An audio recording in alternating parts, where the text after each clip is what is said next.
Hi, everyone. Do I need to share my screen or is it, I guess I need to just reshare my screen to get this started again. Okay, let's go. All right, here we go. Okay, great. All right, good. Okay, well, welcome everyone. It's exactly 9:30, so we'll get started. I want to welcome everyone back for the third week. Last week was a little bit of a tough slog going through the Holocaust, but this week we have an interesting discussion topic of the making of the atomic bomb. And thanks again for joining everyone. Now, I'm going to have to confess right up front that you're going to learn a little physics today. Not much, but just enough to build an atomic bomb. I want to warn everyone that should, in the event that someone knock on your front door wearing a North Korean uniform, asking questions about what you know about building an atomic bomb, you should just deny everything. So don't feel like you need to confess to the North Koreans anything that you've learned here today. Just tell them that you don't know what they're talking about and close the door in their face. That'll probably be a good thing to do. Anyway, I've brought some props for this lecture today. This is a lecture that requires me to bring with me some items of interest. One is this frying pan, which these things are all going to play a role in today's story. These two baseballs are part of the story. We have another ball that expands and contracts like that. That's going to play a role today. We have a picture from a book that was written in 1930. That's going to play a role in the story today.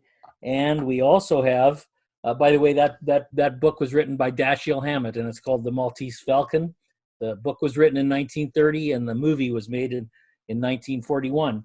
And we also have this chunk of silver. This silver plays a role in our story today. So all of these things are probably going to be revealed to you as we go through the presentation and their role in building the nation's first atomic bomb. Now, let's get started by clearing something up. Prior to World War II, the principles of fission were not a secret. In scientific circles, uranium at the time in the 30s and even into the 20s was already known to be a good candidate for fission. Scientists already knew that it had a propensity to fuse with a neutron that came in the right energy range, and then it would cause the uranium to split. And this basic concept, which is essentially the concept for the bomb, was discovered in pre-war Germany. At the time, most of the world's physicists and best physics institutions in the world were not here in America, but were actually in Germany. The main one was actually a place called the Kaiser Wilhelm Institute in Berlin.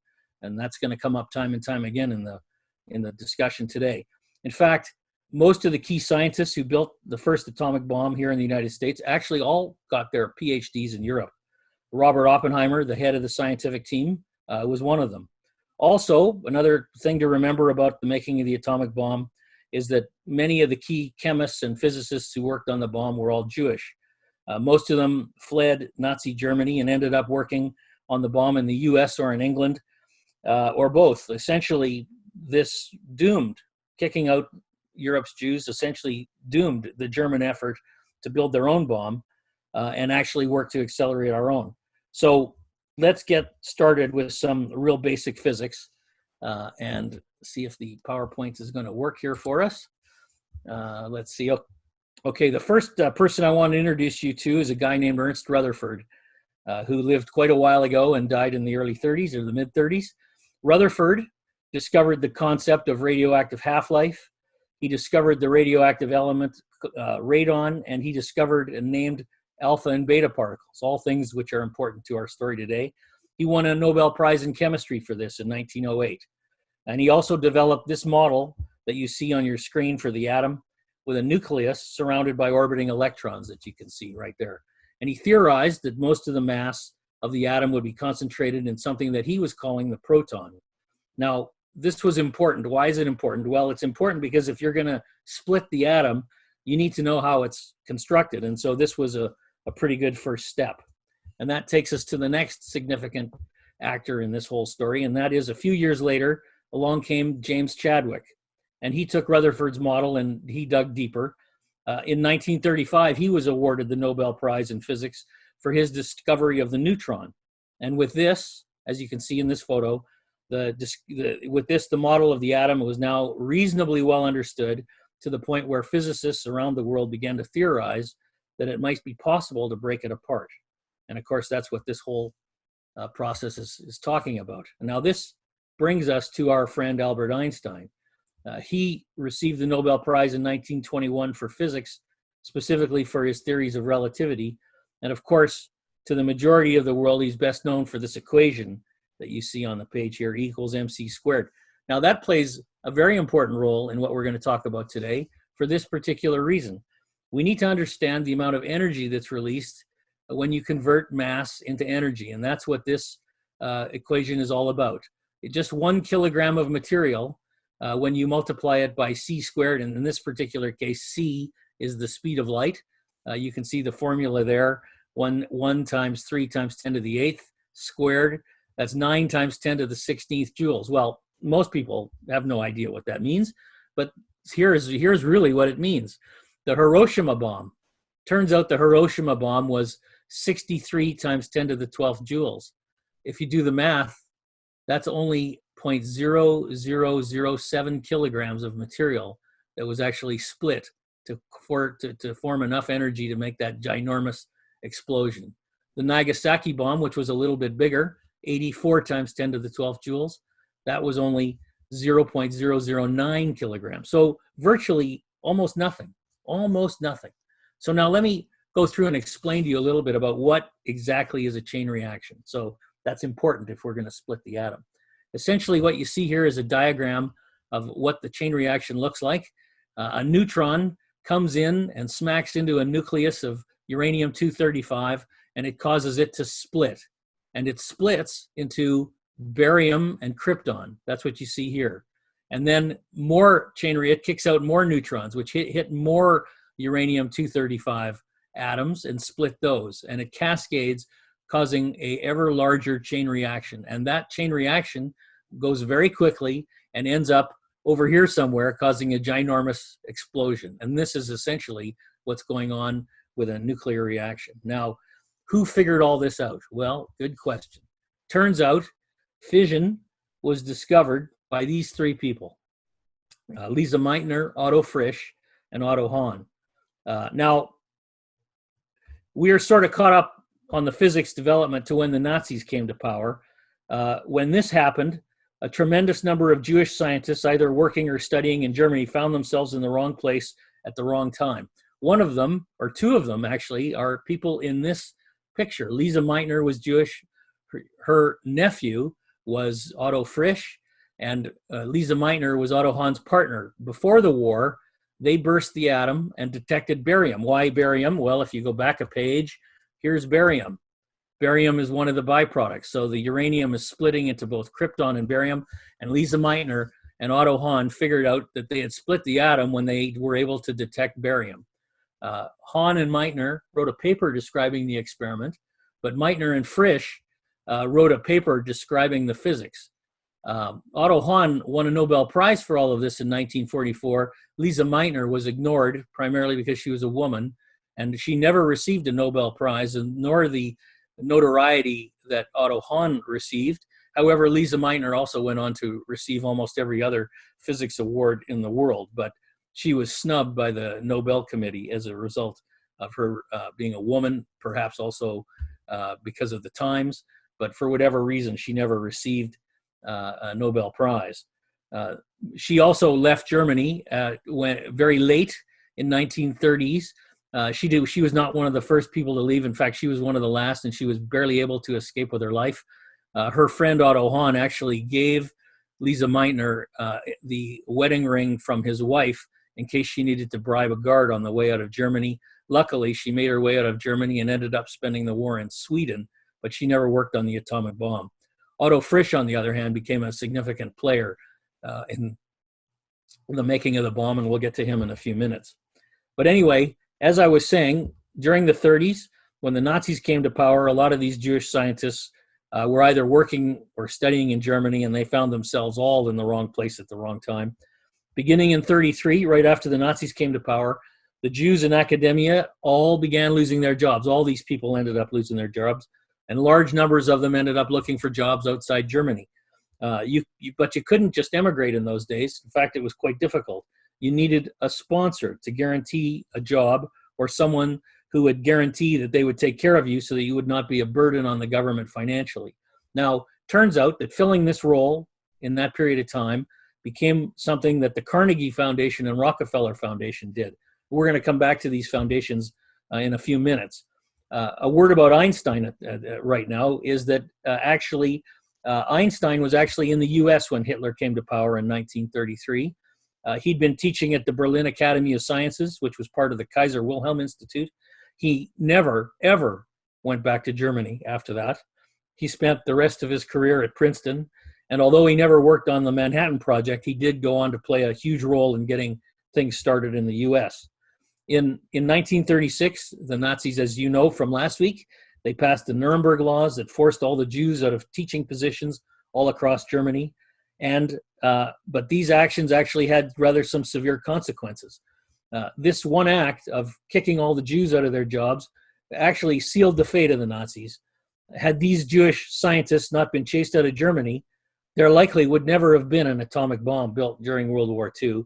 But as things played out, given that the first US bomb dropped in August of 45, had the Nazis not surrendered in May of 1945, it might not have been Hiroshima and Nagasaki that disappeared under that mushroom cloud, but it could very well have ended up being Hamburg or Berlin or Munich. So in a way, the Germans were lucky that they surrendered before the bomb came into existence. Now, the next most important group to talk about is a group that was known as the Martians. They called themselves the Martians. As it was, dozens of Jewish scientists were leaving Germany and heading to the UK, Canada, and to the United States. None less important than about 20 young Hungarians, many of whom would go on to work on the Manhattan Project. Someone once asked the guy on the end, Leo Szilard, if he thought there was evidence of intelligent life beyond Earth. And Szilard responded by saying very funnily, in a very funny manner, yes, there's plenty of evidence. You just call them Hungarians. Edward Teller, all the people in this picture, Edward Teller, Leo Szilard, Eugene Wigner, and John von Neumann, four of the top key Manhattan Project scientists were all from Hungary. Not only that, they all attended the same high school and had the same math and science teacher. Edward Teller, you can probably tell from the picture here, well, maybe not. He was a little older than the other three, but the other three were actually classmates. Now, imagine for a moment what people would think if Mozart, Beethoven, and Bach all had the same piano teacher. That's really what the equivalent of this is. What would you say about the piano teacher? Anyway, this is why a lot of people have always joked that making the atomic bomb was really just a Hungarian high school science project that got completely out of control. But among those in the know, the guy on the end here, Leo Szilard, probably deserves most of the credit for getting the Manhattan Project up and running. And furthermore, after Hitler came to power in 1933, it was actually Szilard who talked the Carnegie and Rockefeller foundations into finding academic homes for many of Europe's Jewish scientists. Had he not done that, for sure, many of them would most likely have perished in the Holocaust. But in 1940, with the Nazi onslaught underway, Szilard pressed Otto Frisch and Rudolf Perls, coming up on the next slide, to write a memorandum for the British government where they discussed a practical nuclear weapon to be made using uranium-235, something that they knew was fissile. And they calculated that just 10 kilograms of U-235 would be enough to cause a chain reaction, which, as we all know, is really a bomb. Now, obviously, 10 kilograms is clearly something that a bomber could carry. And as a result, the British created a working committee whose purpose was to determine if an atomic bomb was feasible. And that working committee was called the MAUD Committee. They called it the MAUD Committee as a result of a rather odd set of circumstances. They pulled the name from a telegram that was written by a Danish physicist by the name of Niels Bohr, also Jewish, and recurring to his housekeeper, whose name was Maud Ray. So this was their little trick to try to keep it quiet. But as you can see here, each of the men who were part of the MAUD Committee went on to play significant roles in all sorts of interesting aspects of either the Manhattan Project or in just generally developments during World War II. Niels Bohr, on the other hand, he was even much more of an interesting character. He won the Nobel Prize in 1922 for the atomic structure and quantum theory. Bohr actually stayed in Denmark after April 1940, when in April of that year, the Nazis invaded Denmark. So he was sitting there, even though it was quite dangerous because he was Jewish. But in October of 1943, when the Germans ordered that all Jews were going to be arrested, Bohr and about 8,000 other Jews headed to Sweden as they'd been tipped off that the Germans were about to come and pick them all up. Before he left, he actually dissolved his gold medal in a jar and left it sitting on a shelf. It sat there for the whole war. After the war, when he went back to his lab, the Nobel Committee graciously minted him a new gold medal, which he was able to use to replace the one that he had dissolved. The Brits were so interested in getting their hands on him that when he was in Sweden, they actually sent a fighter bomber, which was very difficult in those days because of the distance. They went to pick him up from Sweden and bring him to England, where he joined the UK tube alloys program, which was their Manhattan Project. And eventually he ended up joining the US Manhattan Project, working at Los Alamos and also in Chicago for a while as well. Now, the Maude report itself, a few months after this initial memorandum was submitted in early 41, the committee, which included William Penny, Pearls, Frisch, and John Cockcroft, and a number of others, submitted this Maude report, which ended up on the desk of Winston Churchill. Churchill, always on the lookout for novel new weapons. He loved new weapons. He immediately created an atomic bomb project in England and gave it the funny name tube alloys, which they were using to basically hide its purpose. This same report was eventually circulated in the United States and would eventually lead to our own Manhattan Project. But the US effort got off to a very slow start indeed. In August of 39, even before Szilard got Frisch and Pearls working on the memorandum in England, Szilard and Eugene Wigner, two of the Hungarians, drafted this very famous Einstein letter warning of the potential development of extremely powerful bombs of a new type. The letter urged the United States to take steps to acquire stockpiles of uranium and accelerate the research of Enrico Fermi and others into the subject of nuclear chain reactions. Why did they mention Fermi specifically? Well, they mentioned Fermi because he had just arrived in the United States as a refugee from Italy. He wasn't Jewish, but his wife was. They managed to escape before she was captured. He was chased out of Italy at that time. And also, Fermi had just won the Nobel Prize the previous year. They had it signed by Albert Einstein, who, of course, everyone knew at the time was the most famous scientist alive, and delivered it to FDR. Now, what did FDR do? FDR was an interesting guy. He didn't quite grasp the threat of what the Nazis were, what it would mean to the Nazis if they got a bomb. So he called on his friend. He was always calling on his friends. When we talk next week about cracking Enigma codes, one of the funny things that Roosevelt was always doing was trying to control all the information himself. So he was always bringing his friends into work on these projects, at least initially before the war got really started. So he brought in his friend, Lyman Briggs, who was actually the head of the National Bureau of Standards. Briggs formed a committee to investigate the issues raised by the Einstein letter, and Briggs held a meeting on the 21st of October of 1939, which was attended by Szilard, Wigner, and Edward Teller. Interestingly, Einstein didn't even want to join the meeting. 1 month later, in November, Briggs reported to FDR that uranium would, in fact, provide a possible source of bombs with destructiveness vastly greater than anything now known, which brings us to the next person that got involved.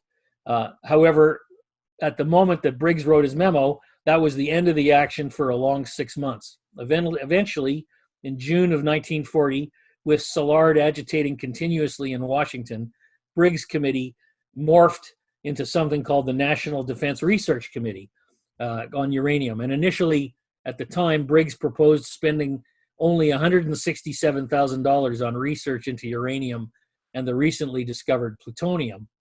An entire year went by with little action. Teller, Wigner, and especially Szilard were going out of their minds with fear that the Nazis were actually making progress while the US was dithering. And then finally, in May of 41, which was just, 6 months before Pearl Harbor, or 7 months before Pearl Harbor, Roosevelt signed an executive order which created the Office of Scientific Research and Development with Vannevar Bush as its director. Now, this Bush has no relation to the president's Bush, but he was at MIT at the time as a professor, and he became very instrumental in a lot of programs during the war, at one point running up to 6,000 projects across the country, developing all sorts of interesting technology. Bush grasped the importance of what the memo was meaning and what it meant to the country if the Germans were to get a bomb before the US. But even he was having trouble getting FDR and the Joint Chiefs moving. And things were continuing on with still little action, which brings us to the next group of people that tried to get involved. In July of 1940, with the war going badly for Britain and America still showing little interest in getting involved, Churchill, on his own, he came up with an idea that he thought might encourage cooperation between America and Britain.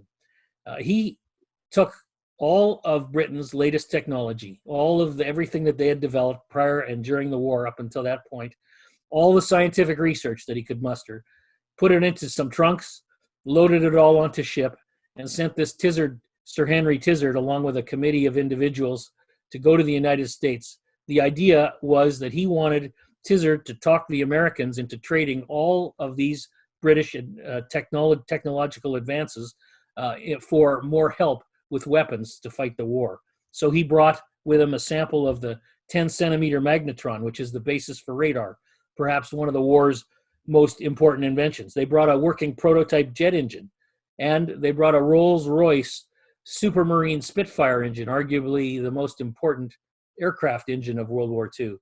That engine would eventually make its way into the P-51, and with this Spitfire engine, the P-51 became the best fighter of the war, able to escort bombers all the way deep into Nazi Germany and home.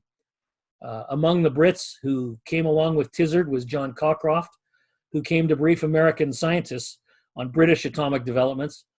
He discovered that the American project was smaller still than even the British project and really not making very much progress, and he returned to Britain terribly disappointed.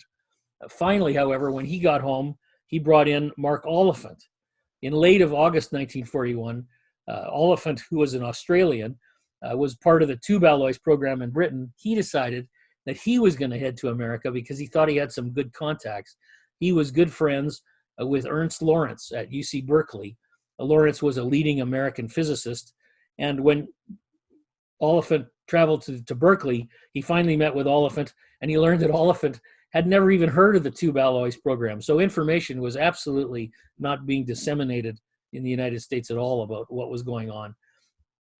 It was Lawrence, however, who would become the person who would light the fire in the United States and get everyone moving. Lawrence Livermore Labs is named for him. Lawrence soon involved these three individuals, James Conant, Arthur Compton, and George Pegram. But it was a lost year and a half. And before we go on too far, think for a moment about the implications of that. By losing a year and a half, it meant that the bomb, if you think about it, might have been available before D-Day in 1944 rather than July of 1945. The implications of that are unbelievably important, but it never happened. So there's nothing you can do about it. However, at least things were moving at that point in time.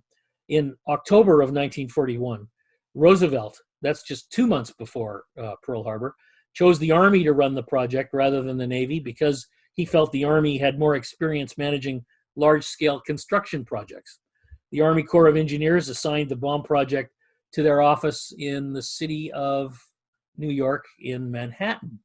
And this explains the genesis of the name Manhattan Project, which became the secret code name for the effort to build the bomb here in the United States.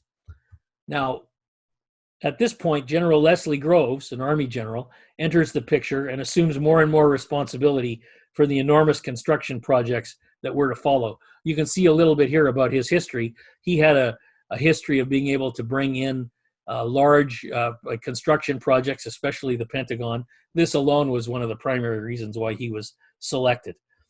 Now, Groves was a pretty smart guy, but he was also lucky because in a stroke of good fortune, a source of uranium was already found stored in the United States. Obviously, oddly enough, it was actually stored in Staten Island. This guy on the right, Edgar Sangier, was the director of Union Minière, Belgium's largest mining consortium that operated all over the world, and they operated the largest uranium mine called the Katanga mine in the Belgian Congo. Union Minière ran this uranium mine for many years, both before and after the war, and Sangier was smart enough to understand what the uranium could be used for. When his country was overrun in the 1940s by the Nazis, Sangier had a relationship with Sir Henry Tizard and also John Cockcroft of the Maud Committee, totally on his own and without any help from his company. He had the presence of mind to ship every kilogram of uranium-238 from Belgium to a warehouse in Staten Island, where he rented at his own expense the storage space to put all that uranium aside. He had no intention of letting it fall into the hands of the Nazis, and of course we were very lucky that he did that. In September of 42, Groves met Sangier in his New York office, and Sangier surprised Groves by telling him that the uranium was just waiting for him to pick it up. Just go to my warehouse in Staten Island, he said. It's been sitting there for nearly a year. Which brings us to the next person involved in this project. This brings us to Oppenheimer, the man credited more than any other with being the father of the US bomb. He joined the project initially in 1942 at the request of James Conant, who was the head of the National Defense Research Committee that reported to Vannevar Bush, and Oppenheimer had been Conant's student at Harvard. After Groves became the director of the Manhattan Project in September of 42, he ended up choosing Oppenheimer to head the project, despite the fact that Oppenheimer was a well-known left-wing sympathizer, didn't have a Nobel Prize, and had never even led a large team. But Groves thought Oppenheimer could do a good job of dealing with all the oversized egos of the scientists, which one can imagine when everybody in the room has a Nobel Prize. Groves was proven right, because Oppenheimer became very good at what he called herding cats. Groves and Oppenheimer realized they needed a remote location far from prying eyes and civilization to build the bomb, and they settled on a place in New Mexico called Los Alamos. But before you could build a bomb, you had to build what were to become the largest, most complicated, and most expensive industrial factories the world had ever seen, whose purpose was to make the weapons-grade materials necessary to sustain the reaction. So these locations were scattered across the country for a number of reasons, not the least of which is to make it more difficult for saboteurs to get at any of them. The reason there are so many is because, not knowing which process would yield the best outcome, Groves did the one thing that someone with a blank check often does. He built a factory for each possible method of making weapons-grade uranium and plutonium. The first place, so if we go through the list here, the main ones were at Hanford, Washington, in Chicago, Oak Ridge, Tennessee, the laboratory in New Mexico at Los Alamos, and then at Berkeley, where Lawrence was based. These became the primary locations. The first one to talk about is Chicago. Now, they needed to confirm how much material was going to be needed for a bomb, so they had to go find a really good spot for that. In Chicago of June of 1942, the first nuclear reactor in the world was constructed where? Well, actually, shockingly, they constructed it under the bleachers of Stagg Field, the football field for the University of Chicago. It's still the football field for the University of Chicago. Excuse me. Enrico Fermi was put in charge. The reactor became known as Chicago Pile 1 because it was built with a pile of graphite blocks to protect the people from the nuclear reaction that was occurring inside. 6 months after they started, in December of 42, so just a year after Pearl Harbor, Arthur Compton sent a coded message to Conant and Groves. The message read, "The navigator, the Italian navigator, who was Fermi, has just landed in the New World," meaning he just achieved a nuclear reaction. And with that, the world changed forever. That brings us to Hanford, what became the site in Hanford, Washington. For this location, Groves hired DuPont to build and operate the Hanford site in Washington State, which is located along the Columbia River. DuPont is quite an interesting story itself. They signed a contract for $1 for all this work, and they would not accept any patents from anything that went on at Hanford. Why did they do this? Well, they did it because during World War I, DuPont had been making gunpowder and selling it to both the British and the Germans.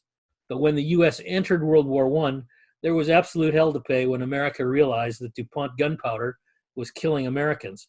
So DuPont, which took a beating after the war for that, they had no appetite for profiting from anything during World War II. Of all the sites, Hanford became the most important and ended up making most of the plutonium that was used in America's atomic arsenal. Hanford needed huge amounts of power and huge amounts of water to operate. So they built it close to the Grand Coulee Dam and right on the Columbia River. DuPont also wanted it located far away from any large population centers for the primary reason is because they weren't quite sure that it wasn't going to blow up. So they built it way out in the middle of nowhere along the Columbia River. By July of 44, 50,000 people lived there in the town that grew up from basically nothing. B reactor built at Hanford was the first plutonium production reactor in the world, again designed by Enrico Fermi and built by DuPont. It generated 250 megawatts of power. The thing was designed with 2,004 tubes that ran the length of the reactor. These are the ends of the tubes sticking out of the reactor on one end. It held 200 tons of uranium-238 slugs, and each slug was about 1.6 inches in diameter and fit into those tubes that you see right here. And each slug was 8 inches long. Cooling water from the Columbia River was pumped through with the rate of 30,000 gallons of water per minute. So they needed some rather large pumps. You loaded the uranium slugs in on one end, and eventually plutonium-enriched slugs started to plop out the other end. Plutonium was produced in Hanford when a uranium-238 atom in a fuel slug, and you can see the reaction right here, a neutron hits the uranium-238, transmutates, that's a good word for you to remember, transmutates into uranium-239. It has a half-life of 23.5 minutes, transmutates into neptunium-239. I'll bet you when you woke up this morning, you didn't think that someone was going to tell you the word neptunium, that you would hear that today. But here's neptunium-239, and that transmutates after 2.35 days into plutonium-239, and that's the weapons-grade material that they were after. So eventually, the plutonium-239 would come out the other end. The irradiated fuel slugs were shipped 10 miles away to a chemical processing facility for separation of the plutonium from the uranium. And the first plutonium was refined in December of 1944. So what's that, 3 years after Pearl Harbor. And that process ended in February of 45, where they then delivered the plutonium to the Los Alamos laboratory in New Mexico on February 5th of 1945. And this is the material that was used in the Trinity test, which we're going to talk about in a few minutes, and also for the Nagasaki bomb, which fell on August the 9th of 1945, 3 days after the bomb was dropped on Hiroshima. There's a few more plants that we should talk about. This one is at Oak Ridge, Tennessee. The other hugely successful industrial operation of the Manhattan Project occurred here at Oak Ridge with water and power that was coming from the newly built Tennessee Valley Association. At its peak, Oak Ridge employed 85,000 people in 4 factories, each designed to either make plutonium or enriched uranium in a different way. The first location to talk about is this X-10 graphite reactor, which became the third functioning nuclear reactor after the one built by Fermi in Chicago and the one at Hanford. The idea here was to irradiate slugs of U-235 and turn them into plutonium, just like Hanford. Hanford turned out to be way more efficient, and X-10 was shut down in 1945. The next most important location was something called Y-12, also at Oak Ridge. This Y-12 was an electromagnetically designed separation plant, something called a calutron, based on the design by Ernst Lawrence, and it deflected charged uranium according to weight. So the heavier the atom, the more it was spun to the outside of the racetrack, and then they could collect it at the outer edge, and this allowed them to concentrate the uranium. The U-235 isotope, however, is only present at only 20 parts per million. So it's a very complicated process to separate out just 20 parts per million. But in constructing Y12, the Eastman Chemical Company had a problem. They needed a lot of copper. And when I say a lot of copper, I mean tons and tons, 5,000 tons to be exact. And copper was in short supply due to the war effort. So they came up with a rather clever idea. They got the idea that they would use silver instead. It turns out silver is actually a slightly better conductor than copper. However, there's a little issue with that. Where exactly are you going to find 5,000 tons of silver? Well, the only people that had 5,000 tons of silver was, in fact, the U.S. Treasury. Groves drove to Fort Knox and took every ounce of silver that the U.S. Treasury had. 15,000 tons, 430 million ounces, were all used by the end of the war to make all the calutrons for the ever-expanding demands of Y12. 100% of the U.S. supply. Silver bars were drawn by Phelps Dodge. They were then sent to Allis-Chalmers in Milwaukee, who built these magnets that were part of Y12. And after the war, interestingly enough, the Treasury wanted their silver back. So the magnets were all melted down. Even the floorboards underneath the equipment were ripped up and burned so that they could recover every last fleck of silver they could find. And in the end, out of all those tons of silver, they only were not able to return 190 ounces back to the Treasury. So after the war, when they had to rebuild all the magnets with copper, and that facility with copper magnets is still running today. The next most promising location at Oak Ridge was the K25 plant. And this was the most promising also, but also the most challenging for separating U-235 from U-238. This was something called a gaseous diffusion plant. In the process, uranium was reformed into a gas called uranium hexafluoride, and it was diffused through a nickel membrane. When you think of a membrane, think a net, like a net with tiny holes. It proved very efficient at separating out the U-235, but the plant was huge. To give you some idea of how huge, the side of the plant here was a mile long. That's how huge the place is. And inside that plant were an endless miles of pipes and pumps, all pumping around the caustic uranium hexafluoride and all suffering from endless leaks, which brings us to the next prop that I brought. And as it turns out, this is a frying pan, well used, I might add. DuPont was designing K25, and one of their engineers before the war had actually accidentally stumbled onto a material that made an excellent seal. That material was called PTFE, later became known as, you probably all know it as Teflon. Without Teflon, there was actually no way to seal all those pipe joints and seals. And what really turned out to work really well was to upgrade the material at this K25 plant and then separate it using the calutrons at Y12. Now, about 110 pounds of enriched uranium-235 was delivered to Los Alamos in July of 1945, and the entire 110 pounds was used in the bomb that was dropped on Hiroshima. Let's talk a little bit about the devices. Los Alamos is where the devices were designed and assembled. Eventually, two ideas came into focus for the scientists working under Oppenheimer. Both initially were going to use the more plentiful plutonium. This was a gun design that we're going to explain in a minute called Thin Man, and this is another design, and this one was called Fat Man. Now, these two designs needed code names, and some joker is the guy who came up with these funny names. Where did he get these names from? Well, the guy who came up with the code names was a fan of Dashiell Hammett. So the names for the atomic bombs were actually based on these characters, Sidney Greenstreet and this guy, Humphrey Bogart.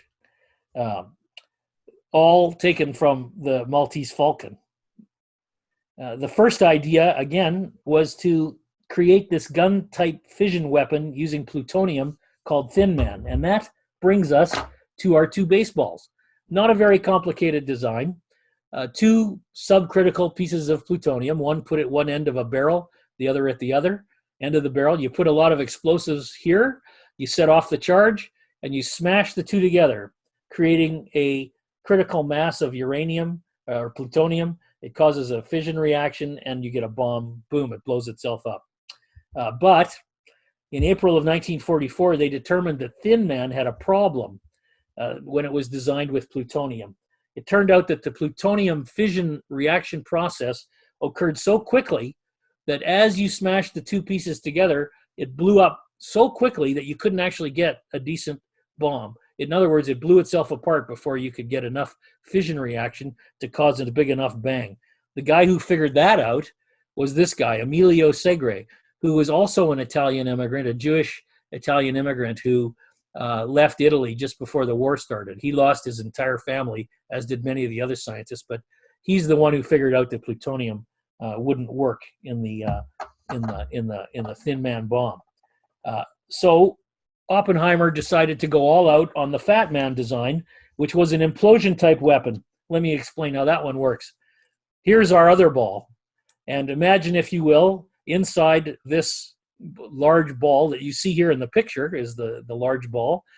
Inside is a very small core of plutonium, which is enough plutonium to go critical, but is actually molded with, say, chalk, so that the plutonium atoms are spaced far enough apart, the plutonium atoms are spaced far enough apart that you don't get a critical mass. Now, that's the bomb before it explodes. What the design required was that you took explosive plates and layered them all over the outside of this bomb. So basically, they took explosive plates and layered them all around the periphery of this bomb. And when they fired the explosive plates at exactly the right time, huge pressure was created, and it crushed the ball inside the bomb. The plutonium came into close contact with itself, and boom. Turned out that worked very well. And this was the basis of the design that eventually was dropped on Nagasaki. Now, they didn't give up on the gun type design, especially because we know they used a gun type design.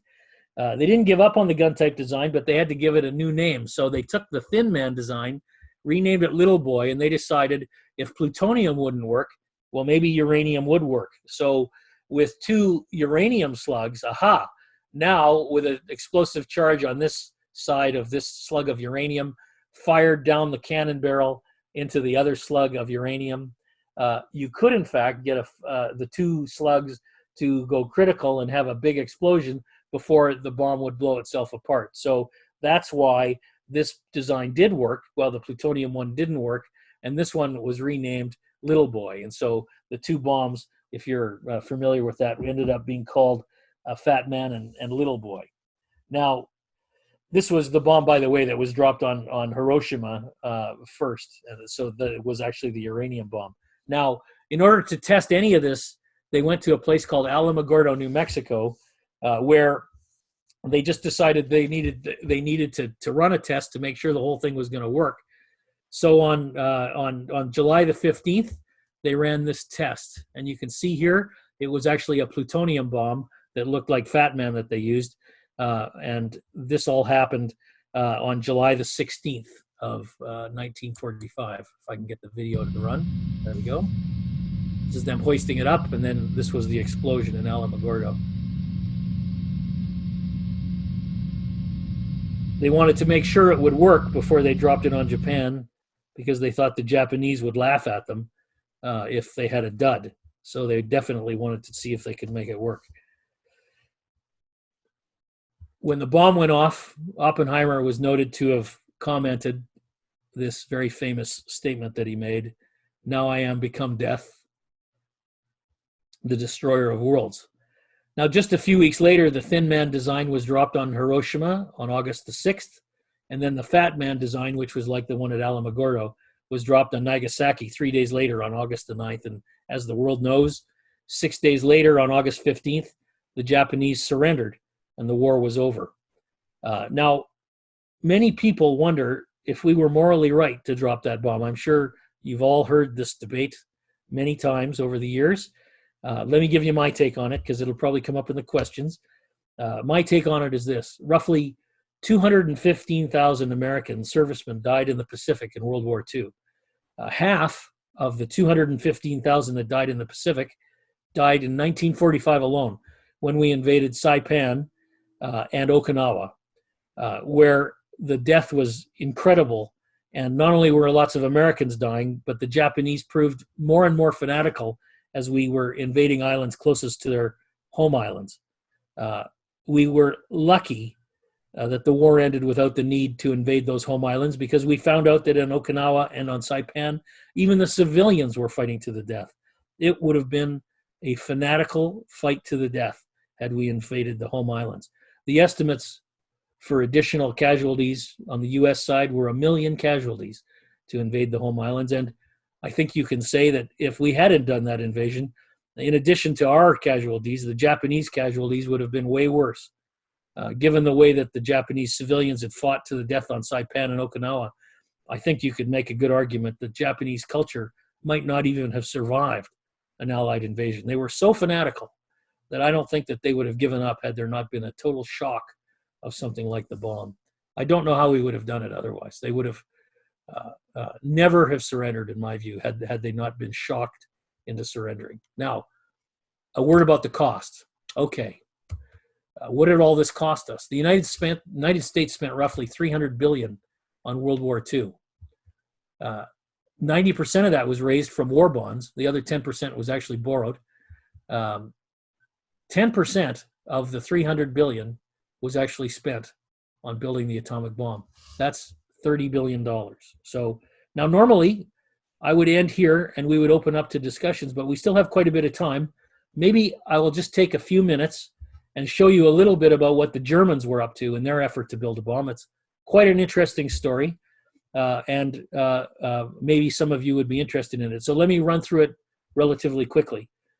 As you know, with the exodus of Jewish scientists from Germany, all that was left were the non-Jews, but this still included some pretty well-known physicists, and they organized themselves into two groups around two different scientific teams. The first team was organized around the guy on the left, Kurt Diebner, who was actually a fanatical Nazi.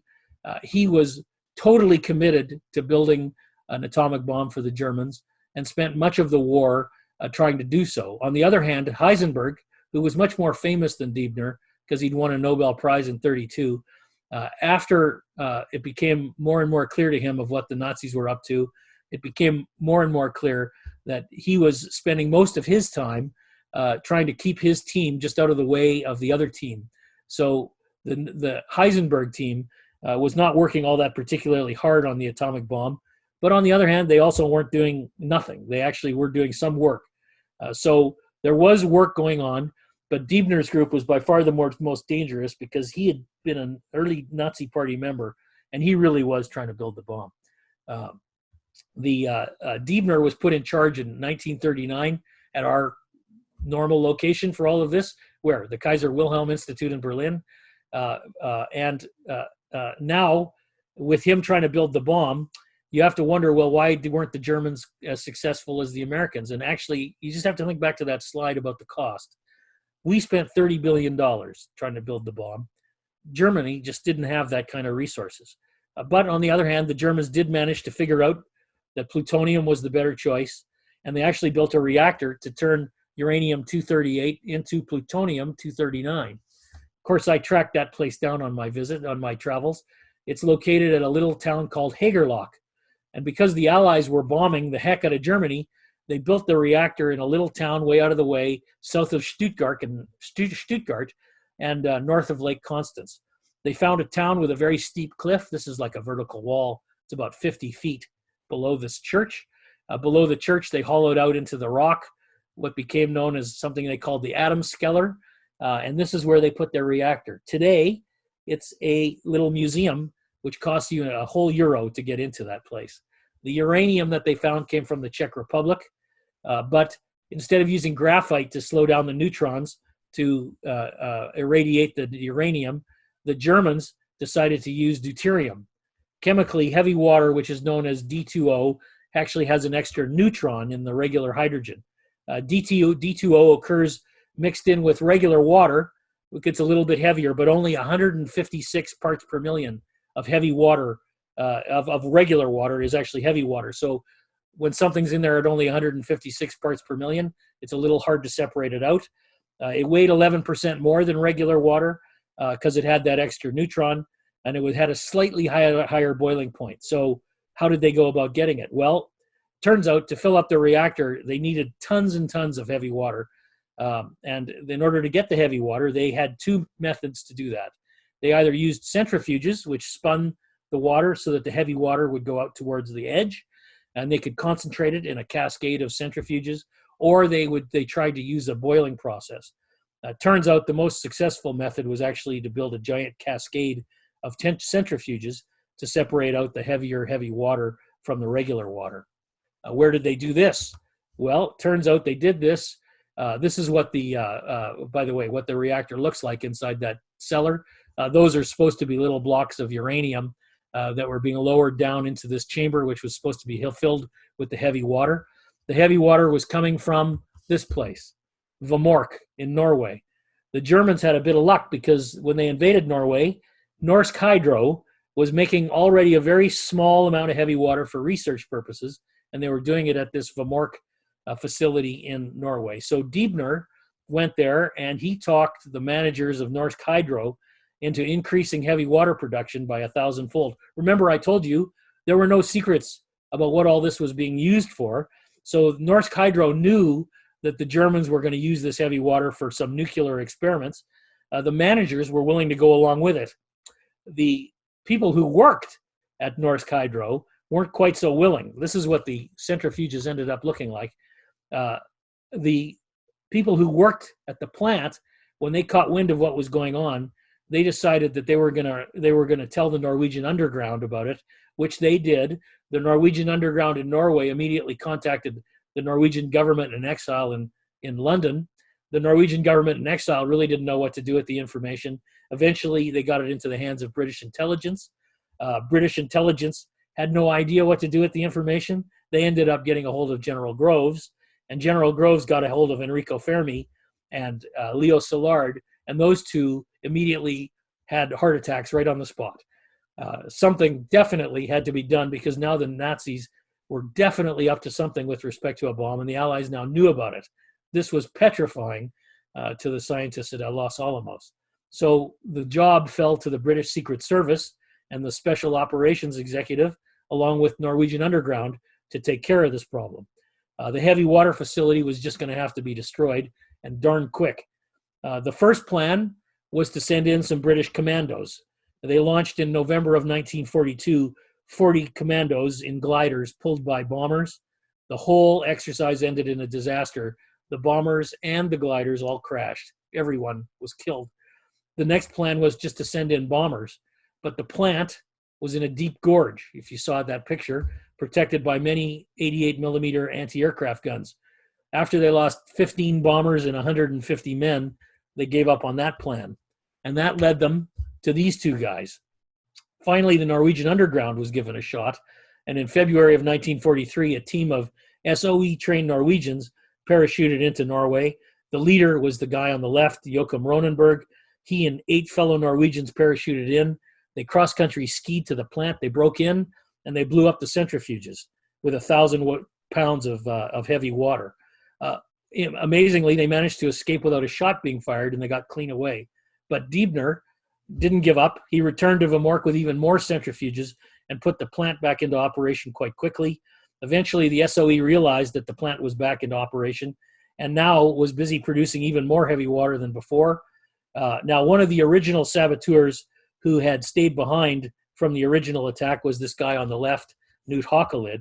However, he was there alone at the time, which made another attack en masse like the first one impossible.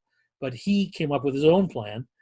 Through his contacts at Vamork, he let Diebner know that the Norwegian Underground was going to, in fact, attack again, as they had done before. That he suspected Diebner's response this time was going to be to pack up the entire inventory of heavy water which was now 3,000 pounds, and ship it all back to Germany before the attack. Haeckel had got exactly what he was hoping for. In fact, Diebner did load up all the heavy water onto a train, and what Diebner didn't quite realize is that train had to cross a very deep lake called Lake Tin. They loaded the whole train onto a ferry at one point and took the train across to where it met up with tracks on the other side. Lake Tin was 1,000 feet deep. And so Haeckel, on February 20th of 1944, planted a timing device in the bilge of the ferry that was supposed to go off 20 minutes after it left the dock, sending the ferry, the train, and all the heavy water to the bottom of the Lake Tin. And it worked. It also managed, however, to send 30 Norwegian civilians to the bottom as well, because the water was just above freezing. So everyone was killed, but it was still viewed as a successful piece of sabotage. That was the end of the Nazi Germany's heavy water. They never did get the plant in Hagerloch working, and that was the end of their hopes for a bomb. After the war, Haeckel and Ronenberg and all the other saboteurs became national heroes for what probably became the most important sabotage of World War II, and that was the end of the German effort to build a bomb. Interestingly enough, after the war, Heisenberg, his career was destroyed by the fact that he had stayed in Germany and had been associated with a German bomb. He never, of course, worked in America on any physics projects. He lived out a life for teaching in Germany and was not really active in physics the way the others were that had worked on the Manhattan Project themselves. And with that, I'll open it up to some questions.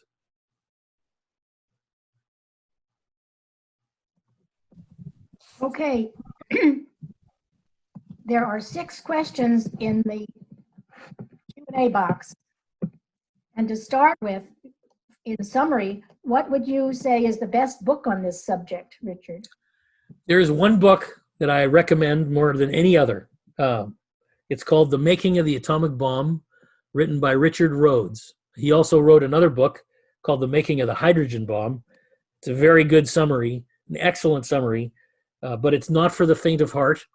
The Making of the Atomic Bomb book is probably 1,200 pages, and the first 600 pages are all about the physics that went into understanding how the atom was actually discovered and identified all the component parts, basically the first part of the presentation that I gave today.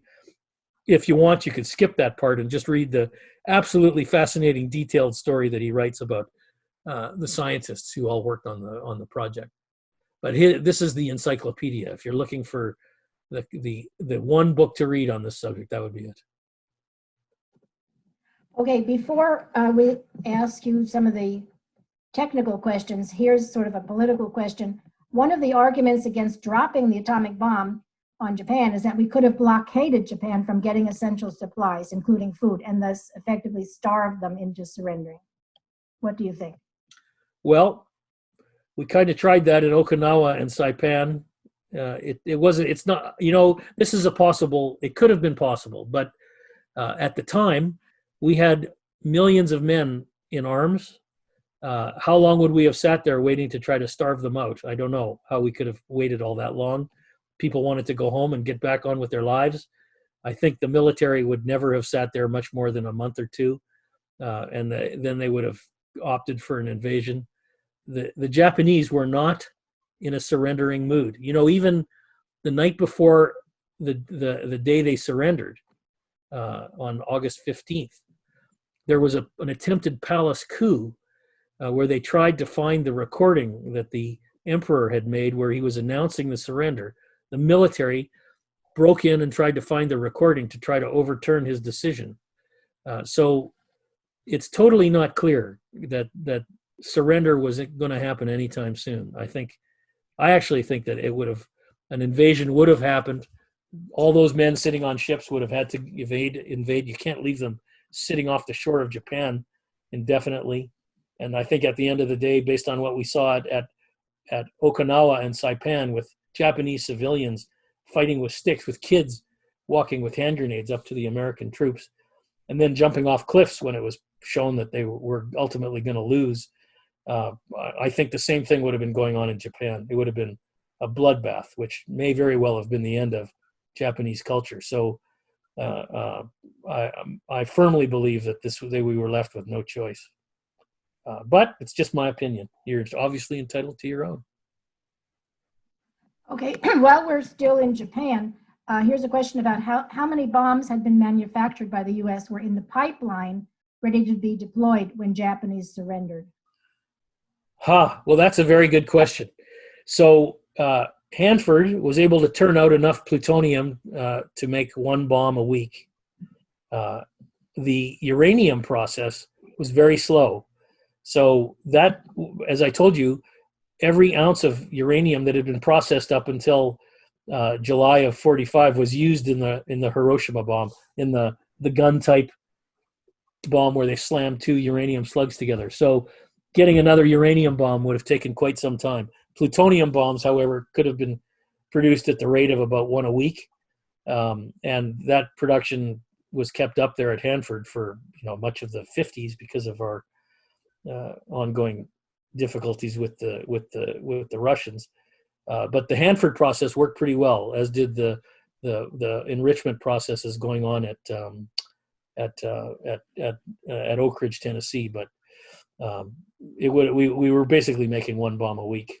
And by the way, we only had those 2 bombs at the time. The ones that were shipped to Tinian, where they were constructed and put together and loaded into bombers. They were the only 2 that were in existence at the time.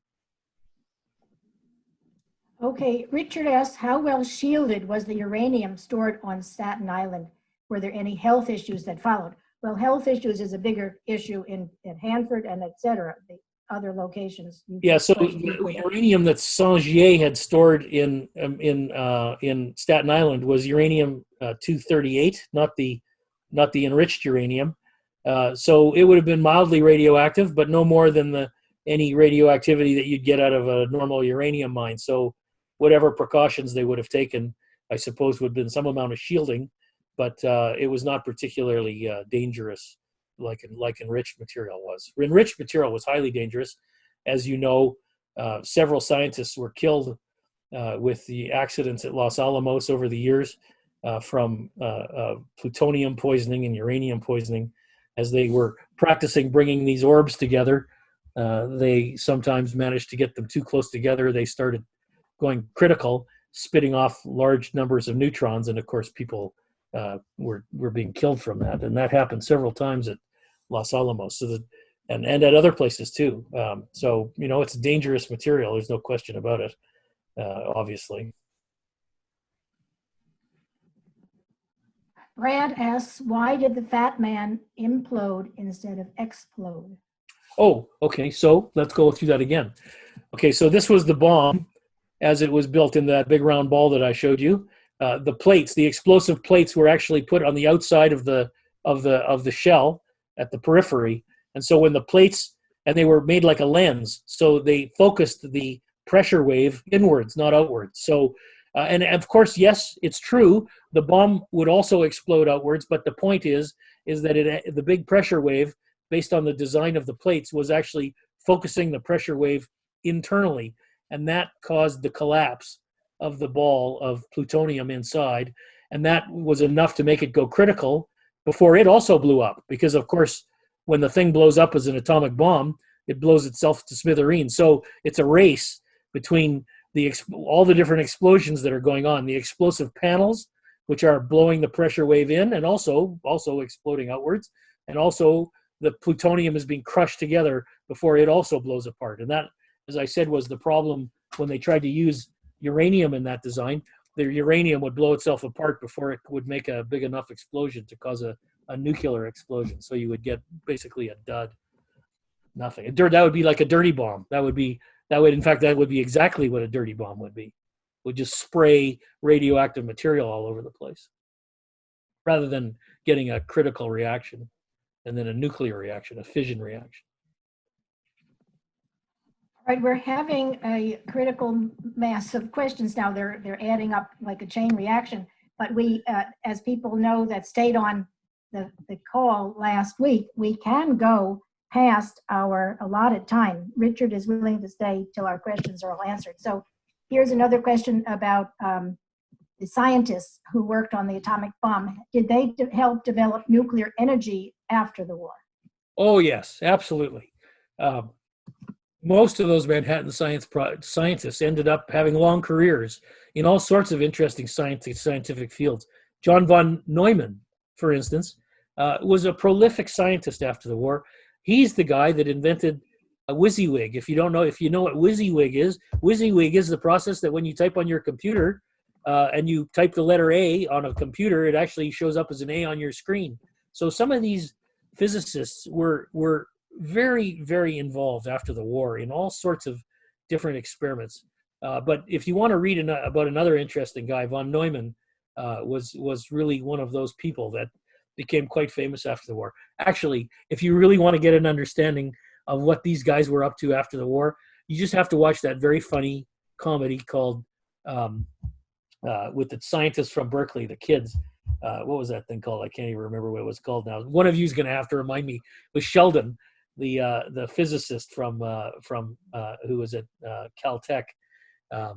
What is that show called? It was just went off the air a few years ago. But anyway, those guys were always bringing up the work of these Manhattan era physicists in the television show, The Big Bang. That's what it was called, The Big Bang. Bang, yes. Well, here's another movie somebody's suggesting, The Heroes of Telemark. Yeah. And a couple of other books if people are taking notes. A couple other books people are mentioning, 109 East Palace, The Story of Los Alamos, and The Girls of Atomic City about Oak Ridge. Okay, next question. So 109 East Palace was the address that they were always sending people to in Albuquerque, I think, where they were telling people to come and take the train to Albuquerque and go to this address, and then they were scooped up and sent off to Los Alamos, where they worked for the duration of the war. Of course, this was a huge secret. These people were taking jobs that they barely knew what they were for. Science, mathematicians, physicists, chemists, men, women, they were all just hired for out of universities and out of labs around the country, never told really what they were going to be working on until they actually got there. Just that it was going to be a job of a major importance for the U.S. Many of them, all of them, sworn to secrecy. Many of them stayed involved in those projects until long after the war. But of course, many of them left and went home too after the war and took up their lives doing what they were doing before, and became well-known physicists and scientists all over the country and indeed around the world. Some of the Jewish scientists eventually made their way back to Europe, but most of them never went back. So here's two of the famous guys you mentioned. Can you comment on the famous interaction between Heisenberg and Bohr? Heisenberg this is a famous story. So there's a play that was made called A Walk in the Park. Now, I told you that Niels Bohr stayed behind in Denmark, in Copenhagen, after the war with the Germans started. Denmark, to give you a little of the history, the Danish government made a deal with the Germans. Please don't invade us. We'll make food for you. The place was a big food production location, Denmark was, and the Danish government basically said, we'll make a deal with you. Don't invade us. Don't torture us and make us all miserable. We'll make food for you. Just leave us alone. Don't come and scoop up the Jews that are living here. And we'll just stay out of your way. And this worked until 1943. Prior to the time when it didn't work, Heisenberg, who was obviously knew Niels Bohr as a fellow scientist, a fellow nuclear scientist, he went to Copenhagen not once but twice to talk to Niels Bohr about his own calculations for how much uranium it would take to build a bomb. And there's a very, very famous story, which Bohr confirms is actually having happened, where Heisenberg went to Copenhagen. They got into a discussion in the park, sitting on a park bench, about the size of the lump of uranium that they were going to need in order to create a fissile bomb. And Heisenberg showed him his calculations, or shared his calculations with Bohr. Bohr recognized that Heisenberg had made a mathematical error, or I guess a physics error, in the calculations, and famously never corrected the error. Heisenberg went back to Germany and actually came back a second time to have another conversation. Again, Bohr did not clue him in on his mistake. And famously, this is a famous story of one of the reasons why maybe Germany didn't get the bomb. Now, somewhere in there after the second meeting was when Denmark was invaded by the Germans. They eventually got angry with the Danish government. They invaded Denmark, and that's when Bohr took off. So Bohr never had a third meeting with Heisenberg, who never found his error, or claims that actually after the war he claimed that it didn't quite happen that way, that he had never really wanted to build a bomb in the first place, and that he had sort of fudged the calculation on purpose. The truth is that the guy, because he was a famous physicist and probably pretty smart, probably could have figured out how to build the bomb and done the calculation correctly. So in my view, what really doomed their effort was not this meeting with Heisenberg and Bohr, but actually the fact that they didn't have the raw materials. That was the key. Keeping the raw materials out of their hands kept them from enriching the uranium in the first place, which would have been a total disaster. All right, a question and a comment about that heavy water plant. In Vermont. Very familiar about it, and also is it a rumor or a story about Hauklidd's mother, who was supposed to be on that boat that was sabotaged on going across the lake the night before he fed her poison, so she was sick and could not go on the boat. Is that a true story? I don't know that. Yes. I'm not sure if I read that. I don't remember reading that, so that it could be true. Obviously, he was very conflicted about putting a bomb on board a ferry, which he knew was going to go to the bottom of Lake Tyn. He knew the civilians had no chance of surviving in that water. The water was barely above freezing, and everybody did in fact perish. Interestingly enough, I saw a Discovery Channel show maybe 10 years ago where they went and tried to recover the barrels of heavy water off the bottom of the lake. They were able to recover several of them, and amazingly, when they opened the barrels up, the heavy water was still in there intact. So the story is really true. There's no question that the barrels ended up on the bottom of the lake, but of course, so did the people. We'll have to look for that movie too. So now, another technical question. Was there a person that had to separate some radioactive pieces in the Fermi pile? No. If you remember that Fermi pile, they used rods that went through the let's see. Well, if they actually had some rods that stuck out through the gaps in the bricks, and they could manipulate the pile from above and from the sides. So they were not, obviously having somebody in there would be really a really bad idea, because they would get irradiated, right? If they were successful and they caused a nuclear chain reaction, then they would be bombarded with neutrons, and they would have been killed, just like the people at Los Alamos who had gotten killed from playing around with the subcritical pieces of uranium. In fact, that's what they were doing.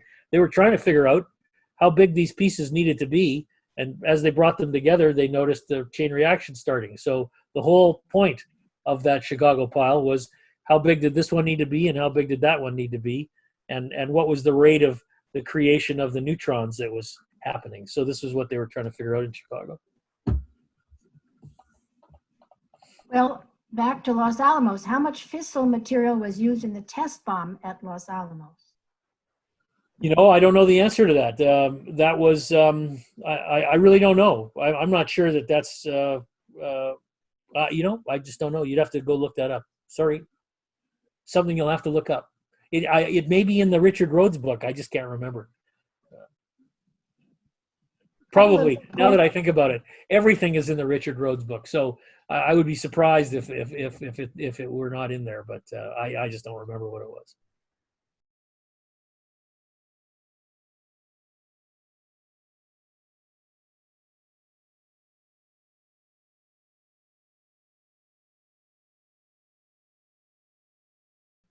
Oh, well, no, I'm not. I'm just saying that if we would have invaded, we would have had a million casualties, perhaps as many as a million casualties.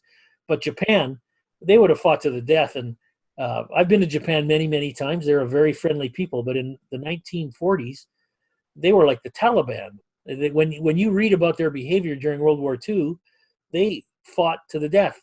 There were almost virtually no Japanese prisoners of war taken captive on all these islands that we captured. So fighting to the death was a thing.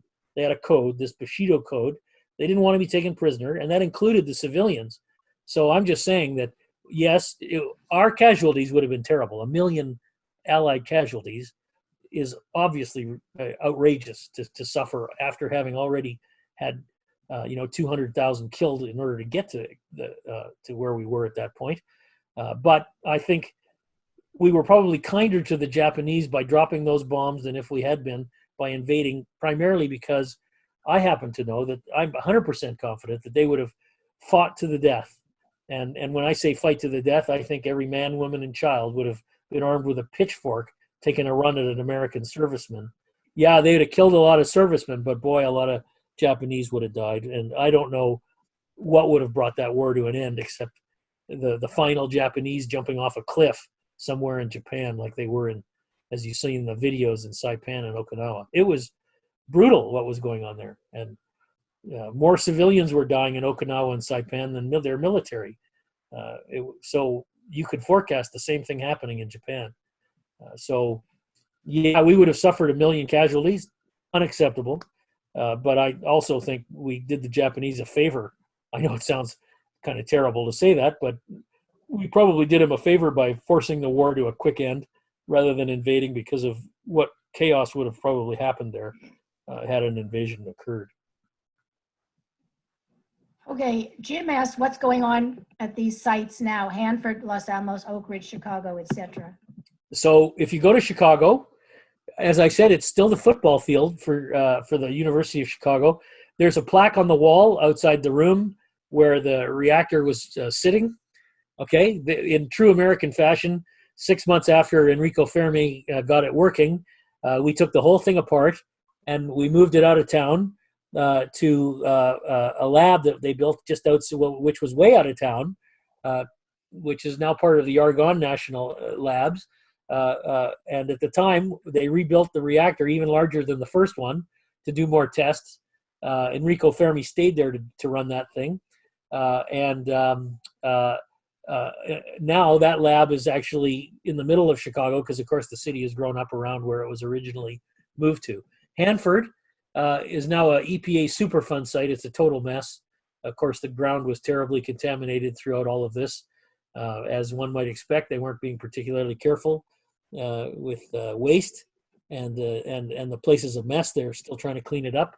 Oak Ridge, Tennessee actually is a huge national lab to this day, with thousands and thousands of people working there. I'm not sure exactly of the numbers that are working in Oak Ridge, but it's still doing a lot of nuclear research there, as well as research into all kinds of other things, including fusion. Actually, they have a number of scientific programs that the National Institute of Sciences, the National Science Foundation, is running. Lawrence Livermore Labs is also another national labs, and Sandia National Labs up at Los Alamos is a huge lab as well. Thousands of people are working up there. In fact, I have a friend who's a physics professor at UT, and many of his grad students end up going to work up there in Los Alamos. So there's a lot of people that work there as well. You can actually visit Alamogordo twice a year, where the test bomb was blown up. Twice a year, they open the place up to visitors. Excuse me. Twice a year, they open it up to visitors. You can walk out and walk on top of the glass that was formed when the sand was exposed to the intense heat of the blast. There's a name for that glass, so I can't remember what they call it right now at the top of my head. Unfortunately, they won't let you pick up a piece and take it home. They're worried that you're going to take something home that's radioactive, so it's probably just as well. But you can actually walk around out there, and they have a memorial at the actual site where the Trinity project actually occurred. Other sites. Let me think about some other sites. I think those are most of the American sites that were involved. In Canada, actually, I didn't talk about it in the presentation today, but Canada built a heavy water production facility because we also were trying to use heavy water at one point as part of the Manhattan Project. That was at a place called Chalk River, which is still a nuclear research facility, test reactor in Canada. They've made tons of heavy water in Canada, and in fact, the design for commercial nuclear reactors in Canada all uses heavy water as a control mechanism for the neutrons, just like the German reaction was going to use. The Canadian they call them can-do reactors, and they've got 10 or 15 of those running in Canada, and they've sold many of them around the world for commercial purposes. I think they stopped making heavy water because they actually made so much of it they don't need it anymore.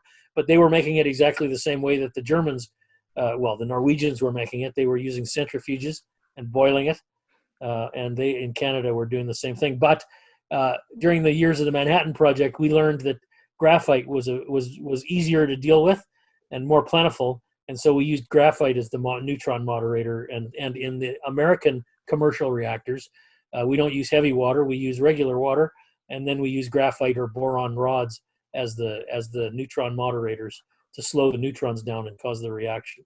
But in Canada, they're using the heavy water. Okay, here's a comment from Mike Pistorius. Teller was tasked with bomb calculations. He was more interested in a fusion bomb. He gave the calculations to his assistant, Klaus Fuchs. Fuchs was spying for the USSR, was instrumental in their bomb development.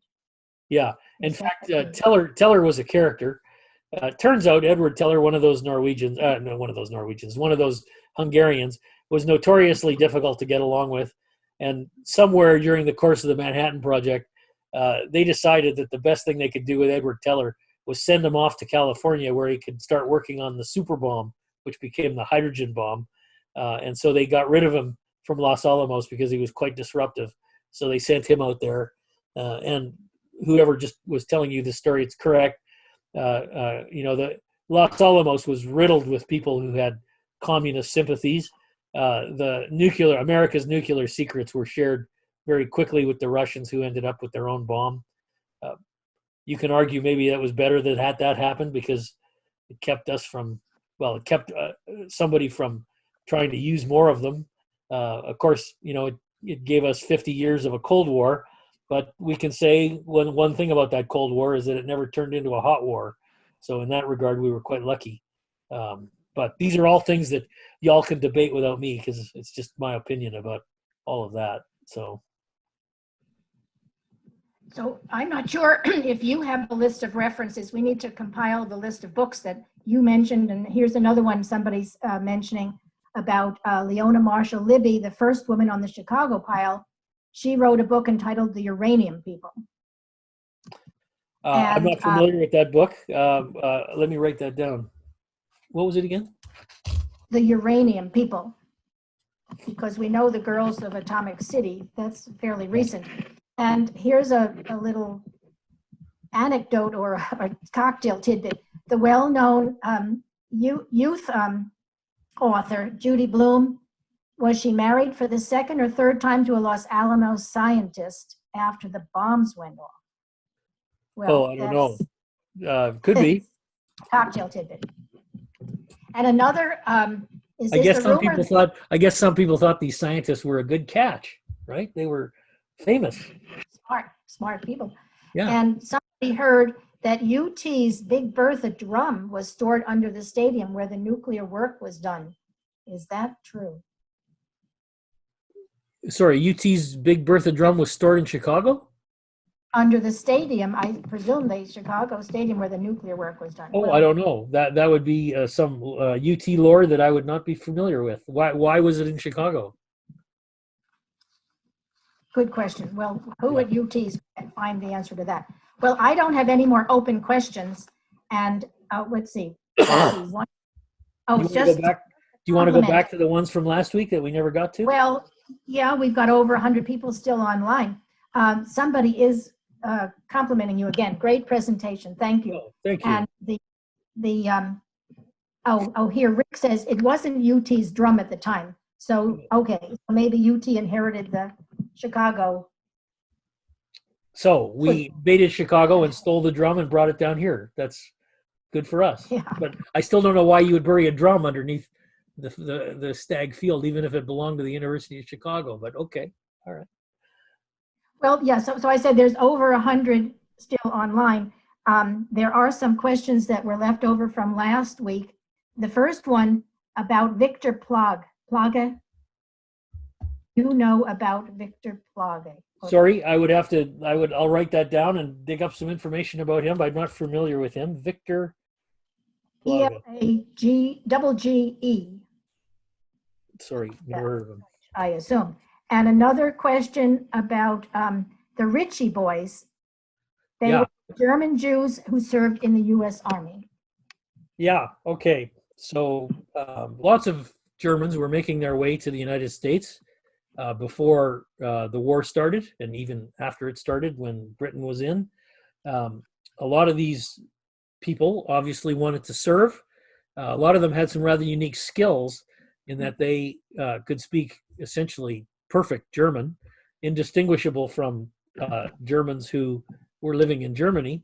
And the U.S. Army figured this out and sent a lot of them to Camp Ritchie. I don't remember what state, maybe it's New Jersey. I can't remember where Camp Ritchie was, but they were trained as intelligence officers. Many of them served throughout Europe, attached to army divisions. Now, a lot of them were not Americans, right? A lot of them were immigrants who, I guess, over the course of time became Americans, but a lot of them were sent back tied to intelligence units to decode signals, to provide field intelligence from when they grabbed prisoners of war and they wanted to interrogate them. These Ritchie boys were involved in that interrogation. And then maybe one of the more interesting things they got involved with was the British were really smart during the war. The high-level Germans that the British captured were taken to several locations in England, one called Trent Park.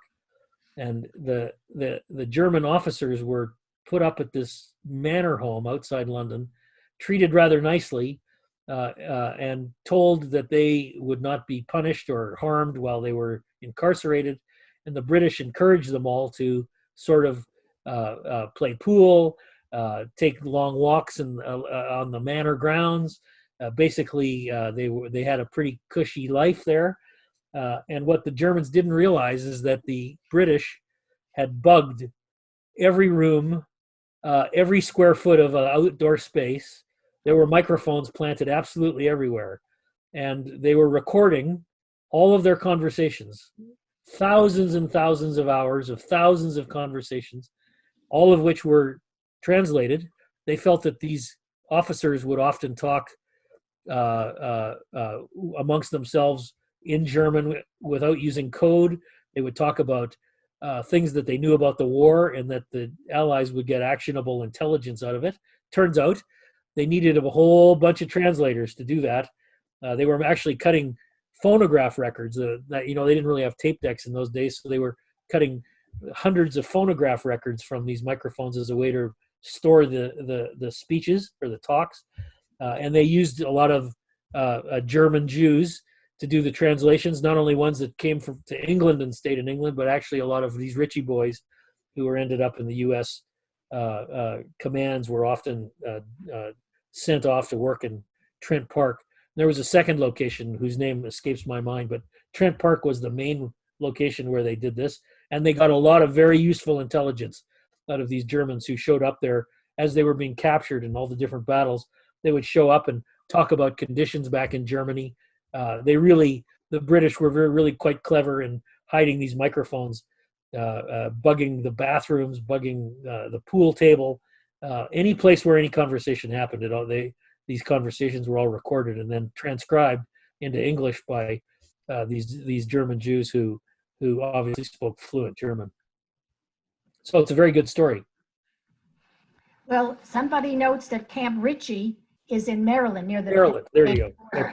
It's now a housing community.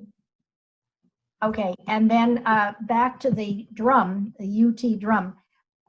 Sharon knows that UT bought the drum from University of Chicago. Is it radioactive? Well, no. I'm assuming somebody checked it, but the radioactive the reactor that they built in Chicago was shielded, right? So the radiation was happening inside the Chicago Pile One. If it was happening outside Chicago Pile One, all the scientists would have been irradiated and killed. So the drum would have been unaffected. And I also am guessing that the drum was probably buried, based on this story, somewhere other than directly underneath the one room where they were building the reactor during the war. So I'm assuming that the drum was buried in another part of the stadium, perhaps under center field. I don't know. Maybe it was buried in the middle of the field for some reason. Not sure, but I'm sure it's not radioactive. 100% sure it's not radioactive. But has some fame attached to it. So that's there you go. Yes, absolutely. Famous. I think not radioactive. we could quit with this anecdote. Kent's cousin worked on. He writes that his cousin worked on the bomb. He said that electrons are blue. I said, how do you know? He said he put his eyes in the beam, and Kent told him you were crazy. Okay, so this is a really good question, but it turns out, probably most of the audience doesn't know it, but the University of Texas has a training reactor, a teaching reactor on campus. I'll bet most people don't know that. And what they probably don't know is that teaching reactor is at the Pickle Center, which is over by the Domain. Everybody knows where that is. In one of the buildings that's just inside the fence is a 1 megawatt nuclear reactor that they use for all kinds of teaching purposes. And they do all kinds of experiments using the reactor. Relatively low power. It's only 1 megawatt. Hanford was 250 megawatts, so it's pretty small. I took a tour of that reactor a couple of years ago because when I found out that they had one there, and you can actually stare down into the water above where the reaction is taking place, and the water has a very interesting blue glow to it. And there's a question: what is causing this blue glow? The same blue glow that the questioner here was asking about. Turns out that when electrons fly through the air, they go at a certain speed. No, I think when I say that, I think I mean neutrons. When neutrons fly through the air, they fly with a certain speed. When neutrons fly through water, they fly at a different speed.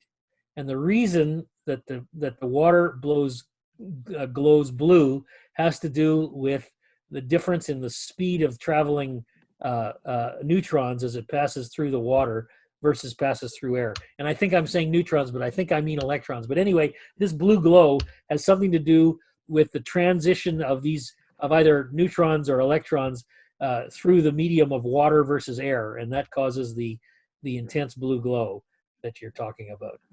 You'd have to read about it. There's a name for this sort of effect.